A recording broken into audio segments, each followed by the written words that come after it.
para que o nome dele seja glorificado através das nossas ações. O Senhor tem feito grandes coisas através das nossas vidas, por isso nós estamos alegres.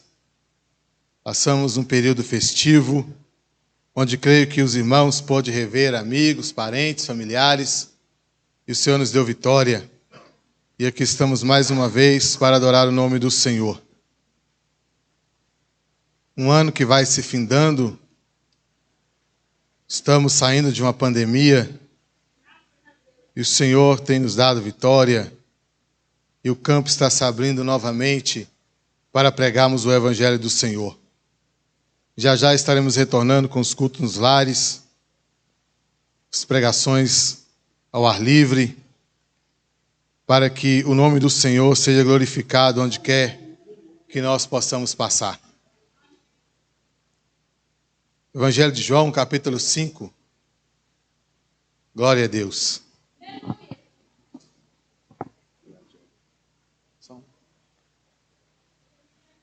Glória a Deus.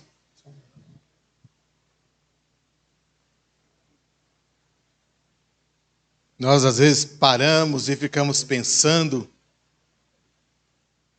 e refletindo acerca de um ano que vai se passando e o que nós fizemos, quanto nós empenhamos para o Senhor. É importante que cada um de nós pensemos nisso, para que o próximo ano nós possamos melhorar ainda mais no que diz respeito à obra do Senhor. João capítulo 5.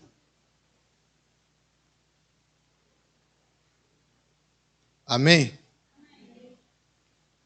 Algum tempo depois havia uma festa dos judeus e Jesus subiu para Jerusalém. Existe em Jerusalém, perto da porta das ovelhas, um tanque chamado em hebraico Betesda, tendo 5 pavilhões. Nestes ficava grande multidão de enfermos, cegos, mancos e paralíticos esperando pelo movimento das águas. De certo em certo tempo, descia um anjo do Senhor e agitava as águas. O primeiro que entrasse no tanque, depois de agitadas as águas, era curado de qualquer doença que tivesse. Estava ali um certo homem enfermo, havia 38 anos. Quando Jesus o viu deitado e sabendo que estava assim havia muito tempo, perguntou-lhe: queres ser curado? O homem enfermo queixou-se: Senhor, não tenho ninguém que me ponha no tanque quando a água é agitada, pois enquanto estou indo, desce outro antes de mim. Ordenou-lhe Jesus: levanta-te, apanha o teu leito e anda. Imediatamente o homem ficou curado, pegou o seu leito e andou. E aquele dia era sábado. Por isso disseram os judeus ao que fora curado: é sábado e não te é permitido carregar o leito. O homem respondeu a eles: aquele que me curou ordenou-me: apanha o teu leito e anda. Então lhe perguntaram: quem é o homem que te disse: apanha o teu leito e anda? Mas o homem que havia sido curado não sabia quem era, pois Jesus tinha se retirado, sendo que havia uma multidão naquele lugar. Mais tarde, Jesus o encontrou no templo e lhe disse: veja que já estás curado, não voltes a pecar, para que não te conceda coisa pior. O homem partiu e disse aos judeus que fora Jesus quem o havia curado. Aleluia. Glória a Deus. Um texto bastante conhecido de todos nós, um texto, uma história que eu lembro que minha mãe me contava desde quando eu era criança, acerca desse episódio que Jesus nos narra. Jesus estava, como o texto diz, entrando em Jerusalém, no templo, pela porta das ovelhas. Havia várias portas, e essa porta das ovelhas Possivelmente era a porta ou onde eles guardavam as ovelhas para o sacrifício, ou onde eles sacrificavam as ovelhas. E foi por essa porta, sendo que havia várias portas, que Jesus entrou. E o texto diz que existe em Jerusalém, perto da porta das ovelhas, um tanque que chamava Betesda, que é um tanque onde muitas histórias nós ouvimos contar acerca dessa passagem. Há pessoas que dizem que isso aqui é um conto onde as pessoas acreditavam que as águas se moviam, eles contavam uns para os outros que as águas se moviam e as pessoas iam para ali para serem curadas. Outros dizem que aquelas águas eram águas termais, que ajudava e acelerava no processo da cura das pessoas. E ainda há uma explicação teológica onde esse texto, ao João narrar essa história, ele estava dando um recado para os judeus concernente à paralisação deles com relação ao reino de Deus. A sua estagnação. E esses 38 anos faz referência também aos 40 anos que o povo de Israel peregrinou ali no deserto. E a descida do anjo, que é o mensageiro, com a descida do Espírito Santo, que veio para estar entre nós. Então há vários entendimentos e várias explicações, mas hoje eu vou me ater exatamente ao que está escrito nesse texto, ao que João nos escreve, ao que João nos relata, de uma forma bem simples, para que eu possa dizer aos irmãos aquilo que o Senhor colocou no meu coração. Então existia ali em Jerusalém um tanque, chamado Betesda, com 5 pavilhões. Esse tanque era um tanque onde ficava grande multidão de enfermos. Várias pessoas ocupavam os 5 pavilhões daquele tanque, aguardando, segundo a Bíblia nos relata, que um anjo descia, movia aquelas águas, e o primeiro que se atirasse naquela água ficava curado de todas as suas enfermidades. E ali diz o texto que tinha grande multidão de enfermos. Imagina 5 andares repleto de pessoas enfermas, pessoas doentes. E ele diz que tinha pessoas cegas, pessoas mancas, paralíticos, que era o caso deste homem, esperando as águas se moverem para que eles pudessem se atirar na água. E não tinha um tempo exato que essa água era agitada. Não tinha uma hora marcada para essa água ser agitada. As pessoas ficavam ali, dormiam ali, passavam suas vidas até ali, aguardando que aquela água fosse agitada. Conta-se a história de que pessoas ricas tiravam proveito daquela situação, pagando os escravos para ocupar os melhores lugares daquele tanque, daquele pavilhão, para que quando as águas fossem movimentadas, aqueles escravos pudessem jogar as pessoas lá dentro. As pessoas ricas tiravam proveito dos mais pobres, dos mais humildes, ocupava uma grande parte daquele pavilhão para que a oportunidade deles fosse maiores. Então, no versículo 4 diz que de certo em certo tempo. Não tinha um tempo certo, não tinha uma data, as pessoas ficavam ali na expectativa de que algo acontecesse para que as suas vidas fossem mudadas. Na expectativa de que algo acontecesse para que houvesse uma transformação por completa na sua vida. Imagina a esperança daquelas pessoas. Imagina a expectativa de um cego, olha a dificuldade para um cego. Conta-se também que alguns parentes acompanhavam seus doentes até ali, mas desanimavam, desistiam e largavam ali os seus doentes e iam embora para suas casas. Porque era algo muito rápido. Ali prevalecia a lei do mais esperto, a lei do mais forte. Agora imagine esse homem deitado em uma cama, doente, sem poder se mover, ele era paralítico, estava deitado em uma maca, conforme o texto diz. Qual era a possibilidade ou a probabilidade desse homem conseguir se lançar dentro daquele tanque para ser curado?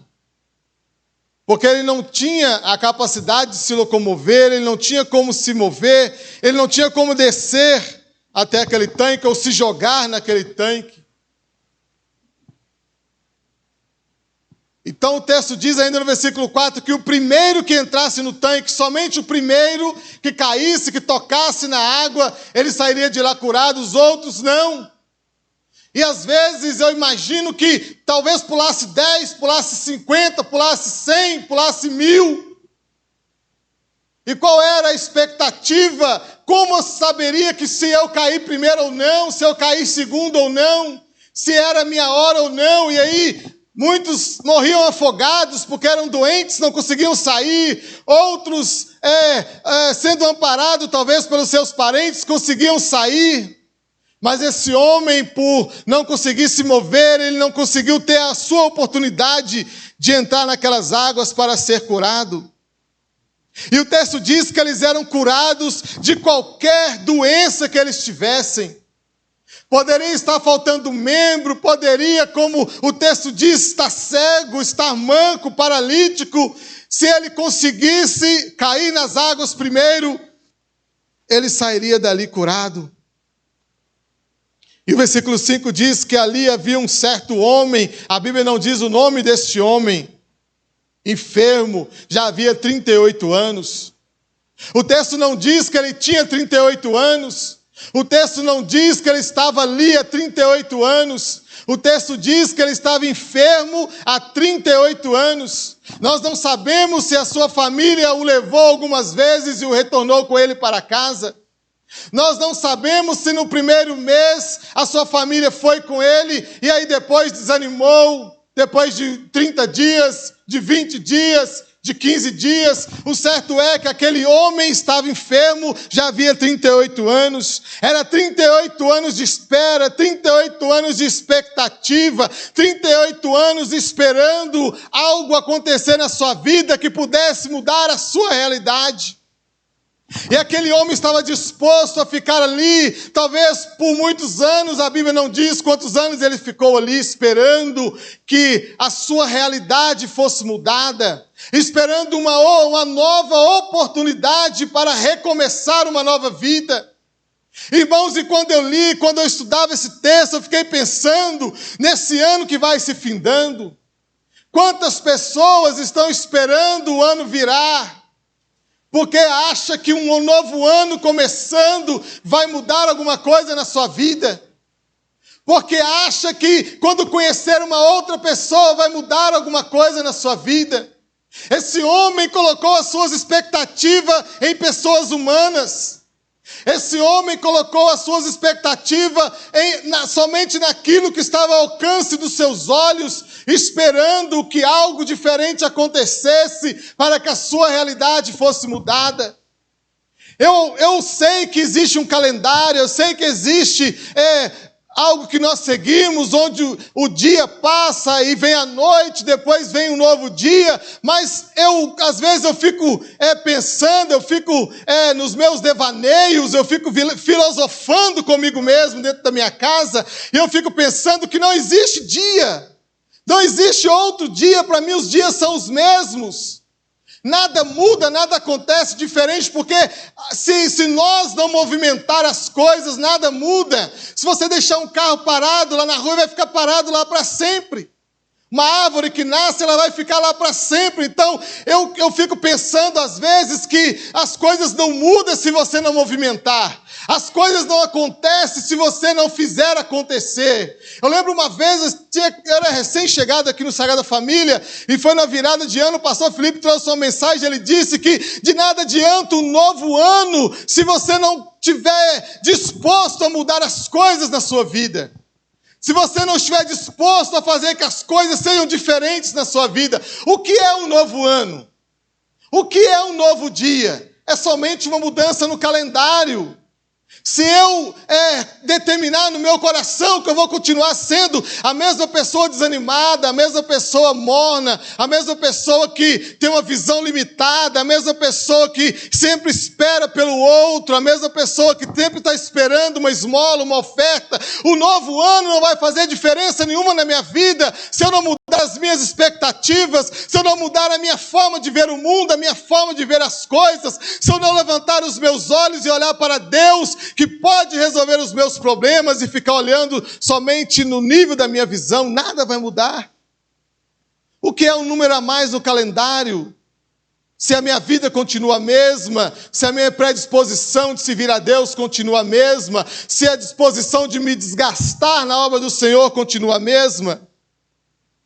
Então esse homem, ele era enfermo há 38 anos. Nós não sabemos quanto tempo ele frequentava aquele tanque. E Jesus, entrando pela porta das ovelhas, ele avistou aquele homem. Irmãos, imagina um lugar com 5 andares, com milhares, não vou me arriscar a dizer milhões, mas muitos enfermos. E por que Jesus enxergou exatamente aquele homem ao entrar pela porta? Porque Jesus enxergou exatamente aquele homem que estava deitado naquela maca, naquela cama, ali enfermo, sem poder se movimentar, talvez já cheio de feridas. Nós sabemos muito bem o que acontece com uma pessoa que fica muito tempo deitado numa cama. Enche de feridas, de marcas, de manchas. E talvez este era o estado daquele homem. Mas o versículo 6 diz que quando Jesus o viu deitado e sabendo que estava assim há muito tempo, perguntou-lhe: queres ficar curado? Agora uma oportunidade para aquele homem mudar de vida, para aquele homem mudar a sua expectativa, para aquele homem ter talvez uma nova esperança de futuro, coisa que ele não tinha. De uma coisa eu sei, algo que possa ter movido o coração de Jesus, porque quando Jesus viu aquele homem, e Jesus olhou para aquele homem, e Jesus talvez olhando para outras pessoas, talvez pessoas ali ricas, talvez Jesus tenha avistado escravos ali, guardando lugares para as pessoas mais favorecidas, e Jesus ele sempre ia para aqueles menos favorecidos. Jesus sempre deu oportunidade para as pessoas menos favorecidas, e Jesus vendo a condição daquele homem, talvez sentindo naquele homem também a perseverança. Aquele homem, irmãos, para mim era uma pessoa perseverante, era uma pessoa que não desistiu do seu propósito, era uma pessoa que mesmo enfermo, ele sabia que ali existia uma possibilidade da sua vida ser mudada, da sua vida ser transformada. Talvez ele foi levado um dia, ele falou: hoje não deu, mas amanhã eu volto. E aí ele foi no segundo dia, e talvez um parente, um amigo disse: eu não posso mais te trazer, eu tenho outras coisas para fazer. Talvez ele disse: pode me deixar aqui, porque eu tenho a esperança de ser curado. Eu tenho o desejo de sair desse estado que eu estou nele. E Jesus talvez viu perseverança naquele homem. Algo, irmãos, que falta em muitos de nós, algo que falta em mim, que talvez falte em você, é perseverança para alcançar algo da parte de Deus, que verdadeiramente possa mudar algo em mim, e eu possa entrar assim no novo ano, como um novo homem, como uma nova pessoa, com novos planos, novas expectativas, para que as coisas à minha volta possam se mover e possa realmente ser diferente. Essa esperança que esse homem tinha, talvez Jesus olhou e viu nele essa vontade de mudar, perseverança, porque muitas das vezes, esse homem já há 38 anos enfermo, às vezes nós colocamos algo na presença do Senhor por um mês, por uma semana, até talvez por um ano. Você ora ainda, daqui a pouco esquece, daqui a pouco desiste. Este homem, nós não sabemos quanto tempo ele frequentou, mas ele estava enfermo há 38 anos.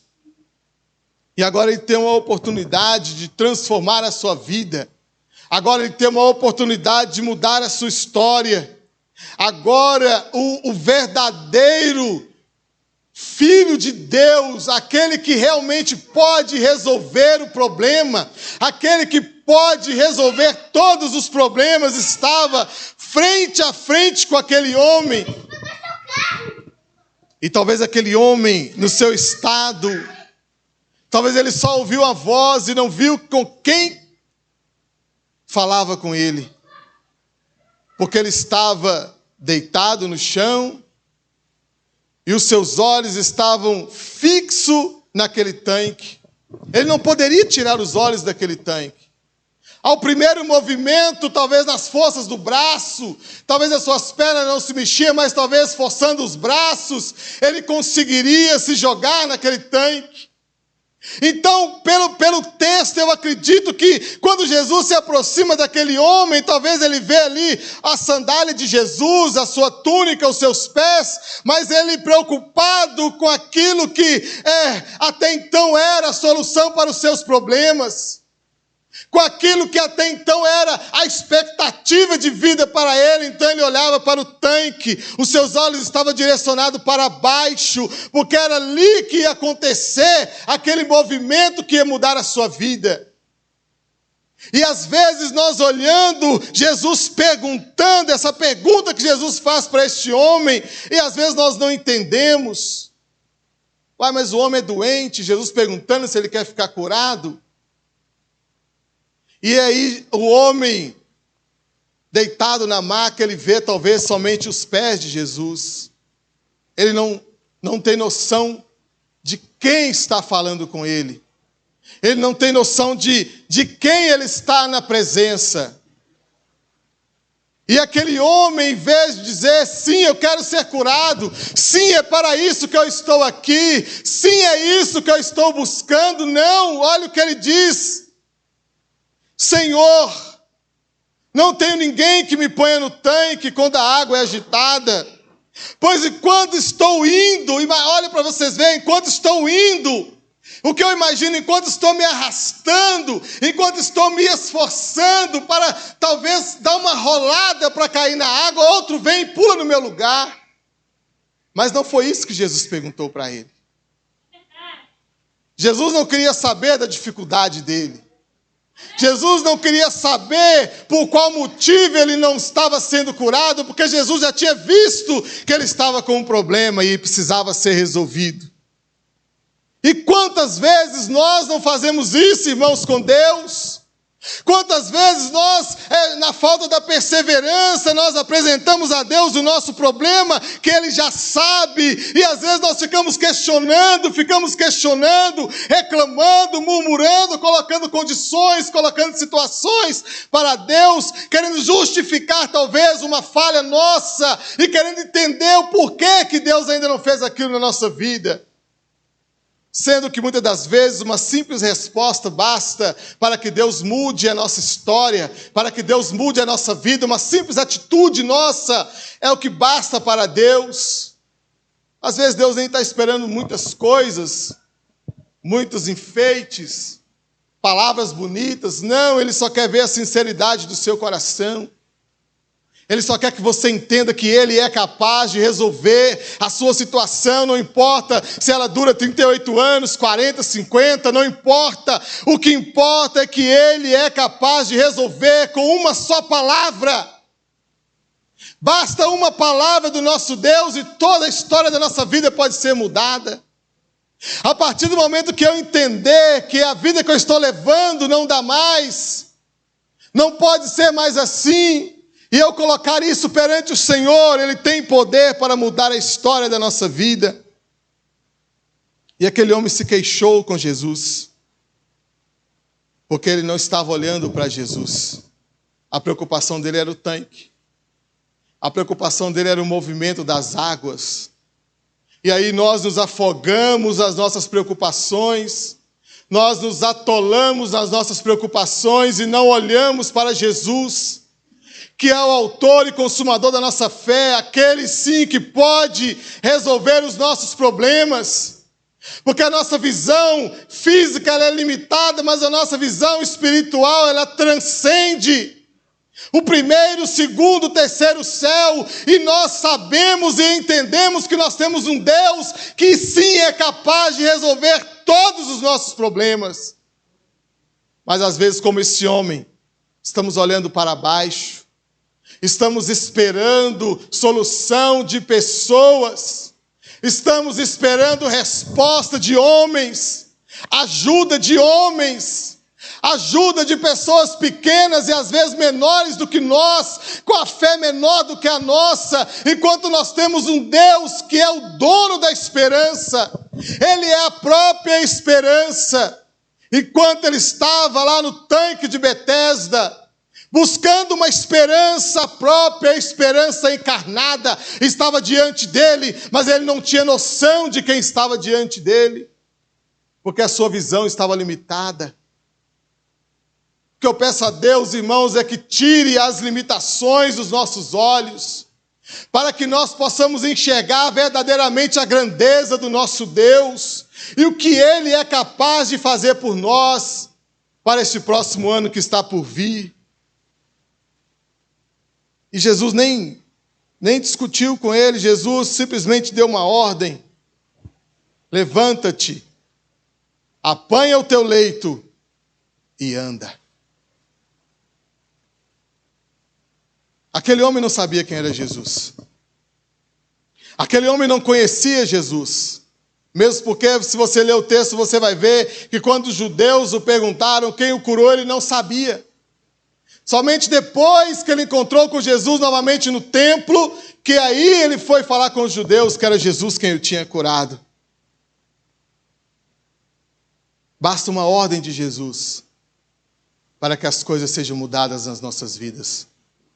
Basta uma ordem de Jesus, mas para que nós possamos ouvir essa ordem, para que nós possamos entender essa ordem, nós precisamos estar com os nossos olhos espirituais abertos, reconhecer a voz de Jesus Cristo quando Ele falar conosco e aceitar a sua voz, a sua ordem, a sua palavra, as suas promessas. Olha quantas promessas Deus tem para nós na sua palavra, e muitas das vezes nós não acreditamos porque nos atolamos nos nossos problemas, estamos sempre olhando para baixo e não conseguimos reconhecer a ordem de Jesus. Mas ele diz: levanta-te, apanha o teu leito e anda. E por que aquele homem tinha que apanhar o seu leito e andar? Porque para que onde ele andasse, por onde ele caminhasse, ele não esquecesse de onde ele saiu, ele não esquecesse quem mudou a sua história. Todas as vezes que ele olhasse para aquele leito, ele iria lembrar de onde, o estado que ele estava e quem tirou ele daquele estado, para que onde ele fosse, o nome de Jesus fosse glorificado através da vida dele. E é isso que Jesus quer fazer conosco, irmãos. É isso que Jesus quer fazer com essa geração, com esse mundo que nós estamos vivendo. Que nós não venhamos esquecer da onde nós saímos, da onde Deus nos tirou, e que venhamos a testemunhar os milagres que Jesus fez na nossa vida e através da nossa vida. O versículo 9 diz que imediatamente o homem ficou curado, pegou o seu leito e andou. Olha, um homem que estava enfermo há 38 anos, agora ele encontra com Jesus, nem sabe quem está falando com ele. Jesus dá uma ordem, libera uma palavra, agora esse homem começa a caminhar. Ele apanha o seu leito e começa a andar, porque aquele que dá vida, o dono da vida, proferiu uma palavra em direção àquele homem, e agora ele pode andar. Ele andou. E era sábado, ele foi questionado pelos judeus até então não por ser curado, mas por estar carregando a sua maca, que era considerado um trabalho. Eles não trabalhavam, eles guardavam ainda as leis de Moisés.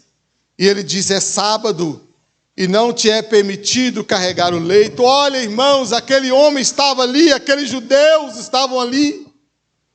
Estavam presenciando a situação daquele homem, e não só daquele homem, como de muitos outros enfermos ali naquele lugar. E agora eles veem um milagre que Deus realizou através de Jesus Cristo. Mas a religiosidade, irmãos, cega as pessoas.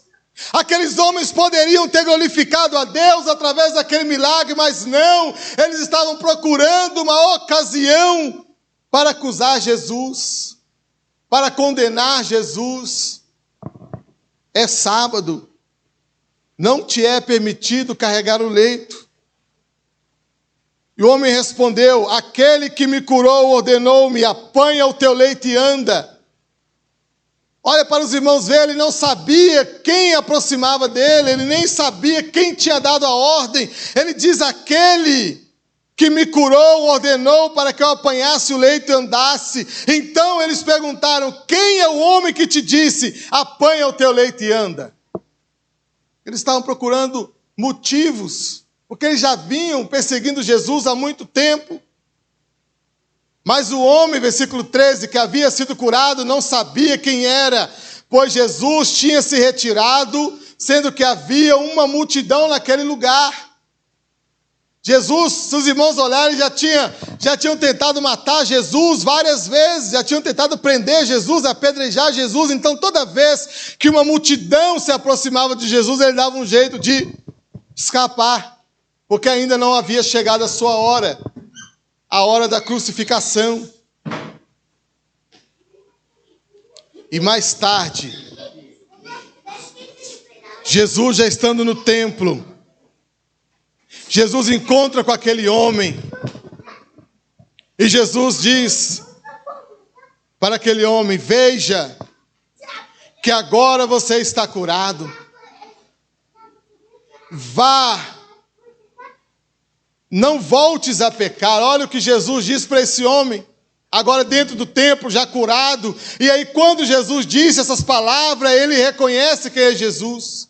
E ele diz, veja que já estás curado, não voltes a pecar, para que não te aconteça coisa pior. Porque nós bem sabemos, irmãos, que a única coisa que pode separar o homem de Deus é o pecado. Não adianta ter milagres na sua vida, não adianta ter cura, libertação, não adianta ter bens materiais se você não se livrar da sua vida de pecado. O homem tem que abandonar a sua vida de pecado, porque por mais coisas boas que aconteçam na sua vida, ou que tenha na vida do homem, se ele não abandonar a vida de pecado, vai acontecer coisa pior. É o que Jesus está dizendo. O que é a coisa pior, irmãos? É a condenação eterna. De que adianta estar curado da paralisia? De que adianta estar curado da cegueira e passar a eternidade sem Deus? Olha o que Jesus orienta para ele, veja que estás curado. Veja agora a sua carne está curada. Veja agora você alcançou o seu milagre, a sua cura. Mas você precisa agora mudar de vida. Você precisa agora, nessa nova oportunidade que eu estou te dando, mudar de vida. Você precisa tomar novos rumos, seguir novos caminhos, caminhos que não te levam a pecar. Não peques mais para que não te aconteça coisa pior. De nada adianta nós termos uma vida boa, uma família boa, nos sentirmos saudáveis, se nós não abandonarmos a nossa vida de pecado. De nada adianta ter um encontro com Jesus, receber uma palavra de Jesus, essa palavra entra no seu coração, ela produz fruto, te transforma, mas não adianta, nós temos que abandonar a nossa vida de pecado. O velho homem não pode mais ter força sobre nós. Aquela velha criatura, os velhos hábitos, as velhas formas, não pode mais nos dominar. Nós não podemos mais ser dominados pelo pecado. Porque, irmãos, é fato, Jesus disse, vai acontecer coisa pior. E a coisa pior que aguarda aqueles que vivem numa vida de pecado é a condenação eterna. Porque para nós que estamos aqui só existe 2 caminhos: a eternidade com Deus ou a eternidade sem Deus. Não existe outra forma. A Bíblia diz que para o homem está determinado morrer uma vez só, e após a morte vem o juízo. Não tem segunda chance, não tem outro jeito. Ainda enquanto o homem está vivo, ainda tem esperança, mas o homem que encontra com Jesus, o fato de encontrar com Jesus, ser tocado por Jesus, receber o milagre de Jesus, não garante ao homem a entrada dele do céu, não garante ao homem a eternidade dele com Cristo. Ele tem que abandonar a sua vida de pecado e viver uma vida de santidade com Deus, para que não aconteça, como Jesus disse, coisa pior. E essa coisa pior, com certeza, é a condenação eterna. Aí o homem partiu. E pelo texto dá a entender que ele partindo, ele encontra novamente com aqueles judeus. E aí o versículo 15 diz, o homem partiu e disse aos judeus que fora Jesus quem o havia curado. Mas nesse momento Jesus já estava longe, por causa dessa grande multidão que havia naquele lugar. Então nós precisamos, irmãos, aprender isso. Nós precisamos tirar as limitações da nossa visão. Nós precisamos avançar um pouco mais no que diz respeito à fé e o entendimento que nós temos a respeito de Deus e a respeito de Jesus. Não podemos ficar com os nossos olhos fitados, grudados em coisas materiais, achando que virá a solução, porque não virá. A solução para a nossa vida, a solução para a cura do nosso corpo físico, do nosso corpo espiritual, é somente através de Jesus. E ao alcançar essa cura, nós continuaremos caminhando com Cristo, e nós não devemos andar mais em pecado, deveremos abandonar essa vida de pecado, para que não aconteça coisa pior conosco. Feche seus olhos em nome de Jesus. Deixa eu orar com vocês. Pai, em nome de Jesus, eu te adoro, eu te agradeço, eu te exalto, ó Deus, pela tua palavra. Deus, nós sabemos que o Senhor é um Deus poderoso, ó Pai, que é capaz de fazer coisas extraordinárias, da forma que o Senhor quiser, onde o Senhor quiser, do jeito que o Senhor quiser. Pai, o Senhor não precisa de grandes multidões, o Senhor não precisa de barulho, de movimento, ó Pai, para que a graça do Senhor seja manifesta entre nós e que através da manifestação da graça o Teu nome seja glorificado. Meu Deus, nós vimos aqui, meu Pai, algo narrado por João. Um acontecimento, ó Deus, onde aquelas águas eram movimentadas de tempo em tempo, pessoas eram lançadas ali, eram curadas, Senhor. Meu Pai amado, e eu sei, meu Pai, que o Senhor, ó Deus, está acima de qualquer rito. O Senhor está acima de qualquer crença. O Senhor está acima de qualquer coisa, meu Pai, de qualquer expectativa humana. Porque o Senhor é o Rei dos reis e Senhor dos senhores. Oh meu Pai, eu não sei onde os meus irmãos têm colocado as suas expectativas. Eu não sei onde os meus irmãos têm colocado as suas esperanças. Mas eu peço ao Senhor nessa noite, em nome de Jesus Cristo, que se aprovar ao Senhor, que se for da Tua vontade, ó Pai, que o Senhor opera um milagre entre nós nessa noite. Que o Senhor possa tocar nos meus irmãos, ó Pai, trazendo renovo, trazendo esperança, trazendo a cura, meu Pai, seja na alma ou seja no corpo físico. Ó meu Pai, se porventura alguém entre nós tem dúvida concernente as coisas do Senhor, que o Senhor nos revela, Deus, a eles através do Teu Espírito Santo. Eu te agradeço, ó Deus, pela Tua palavra. Te agradeço pela vida dessa igreja. Em nome de Jesus. Amém.